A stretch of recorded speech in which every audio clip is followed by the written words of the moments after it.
तेल अवीव पर खुर्रम शहर मिसाइलें गिर रही हैं। एक एक क्लस्टर बम को गौर से देखिए। ये टूटते हुए सितारे नहीं, मौत बरसाने वाले वो बम हैं जिसका इजराइल के पास कोई तोड़ नहीं।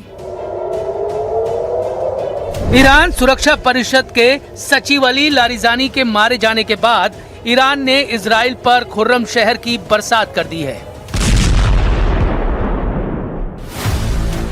लारिजानी के मौत के खिलाफ ईरान ने अपनी मिसाइल वेव नंबर 61 को लॉन्च किया। लारिजानी की मौत का बदला इजराइल पर 100 टारगेट पर हमले से लिया गया। इन हमलों में ईरान ने सबसे ज्यादा खुर्रम शहर 4 और कद्र मिसाइल को लॉन्च किया, जो ईरान की सबसे खतरनाक मिसाइलों में शामिल हैं।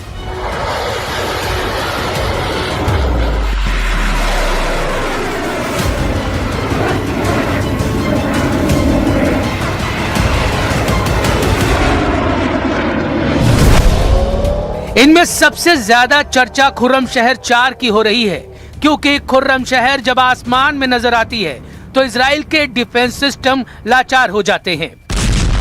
इसके क्लस्टर बमों में छुपी है ईरान की असली ताकत। ये मैसेज ईरान लगातार दे रहा है। ईरान बता रहा है कि उसकी लीडरशिप यानी नेतृत्व एकदम खुर्रम शहर के वॉर हेड की तरह है। ईरान बता रहा है कि उसका एक लीडर खत्म होगा तो उसका दूसरा लीडर एक और क्लस्टर बम की तरह तैयार हो जाएगा और नया लीडर एक और क्लस्टर बम की तरह दुश्मन पर हमला करेगा। ईरान बता रहा है कि ये उसकी लीडरशिप का खुर्रम शहर मॉडल है। ईरान बता रहा है कि एक क्लस्टर मारोगे तो दुश्मन पर नया लीडर 100 क्लस्टर की तरह फूटेगा।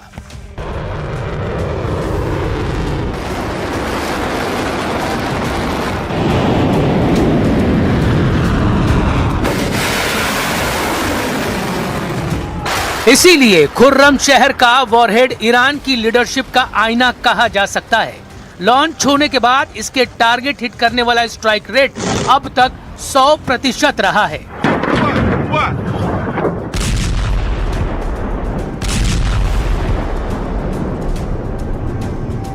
खुर्रम शहर मिसाइल से निकले क्लस्टर बम जमीन पर क्या कोहराम मचाते हैं। इजराइल इसको छुपाने की कोशिश जरूर कर रहा है, क्योंकि टारगेट पर इजराइल के कई मिलिट्री बेस और कई खुफिया अड्डे रहे हैं, लेकिन खुर्रम शहर 4 के क्लस्टर बम तेल अवीव की बड़ी आबादी पर गिर रहे हैं और ऐसे में आम लोगों को भी नुकसान पहुंचा रहे हैं। ईरान की तरफ से जो मिसाइल दागे जा रहे हैं उनमें है क्लस्टर बम, और वो क्लस्टर बम इसराइल में मचा रहे हैं तबाही। पिछले 3 दिनों से जगह जगह पे हमले हो रहे हैं और क्लस्टर बम की वजह से तबाही हो रही है। मैं इस वक्त नेकबा एरिया में हूं। ये इसराइल का एरिया है और यहाँ पे आप देख सकते हैं कि बिल्डिंग का क्या हाल हुआ है। यहाँ पे क्लस्टर बम की वजह से फिलहाल ऐसा लगता है कि इसराइल के पास क्लस्टर बम का तोड़ अभी तक नहीं है। Air defence system cluster bomb के सामने फेल हो रहा है। लारिजानी पर हमले के बाद ईरान ने लॉन्च की अपनी प्रीमियम क्लास की मिसाइल। दावा किया जा रहा है कि इस मिसाइल का तोड़ इजराइल के पास बिल्कुल भी नहीं है और ये बहुत सटीक भी है। इस नई मिसाइल का नाम है हज कासिम। इस मिसाइल को लॉन्च करके ईरान बहुत बड़ा मैसेज दे रहा है। Quds commander major general Qasem Soleimani के नाम पर ईरान इस मिसाइल को 2020 में पहली बार दुनिया के सामने लाया था। इस मिसाइल की रेंज है 1400 किलोमीटर और वॉरहेड का वजन है 500 किलो। खास बात यह है कि हज कासिम सैटेलाइट नेविगेशन यानी जीपीएस जैसी तकनीक का इस्तेमाल नहीं करती, इसलिए ना इसे जैम किया जा सकता है और ना ही इलेक्ट्रॉनिक वॉरफेयर वाली तरकीब इसके खिलाफ काम आएगी। और सैटेलाइट नेविगेशन के बगैर भी ये टारगेट के 100 मीटर के दायरे में हमला करती है। क्लस्टर बम आ रहे हैं मिसाइल में ईरान के, वो अलग अलग जगहों पे गिरते हैं और काफी जगहों पे तबाही हो जाती है और वहां पर ना ही फौरन फिर टीमें पहुंच पाती हैं रेस्क्यू और रिलीफ के लिए और ना ही इंटरसेप्टर्स उनको खत्म कर पाते हैं। तो ऐसे में एक बड़ा सरदर्द फिलहाल बना हुआ है इसराइल के लिए क्लस्टर बम।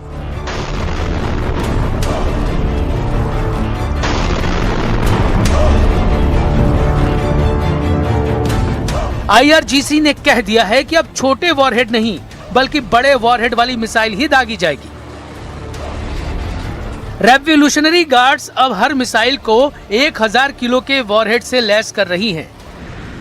1000 किलो का वॉरहेड यानी 1 टन का ऐसा बम जो जहां फटता है वहां हर चीज को धुएं और धूल में तब्दील कर देता है, जलाकर राख कर देता है। ईरान 1 टन के वॉरहेड के लिए 4 मिसाइलों का इस्तेमाल कर रहा है।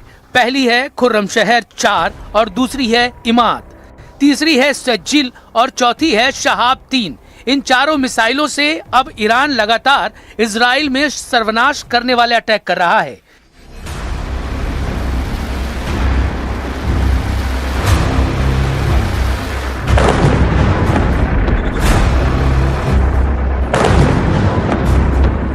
तेल अवीव में धमाके, बहरीन में अमेरिका के अड्डों पर धमाके, यूएई और कुवैत में उन ठिकानों पर धमाके जहां अमेरिकी सैनिक या ट्रंप के राजनयिक दूतावास खाली करने के बाद ठहरे हुए हैं।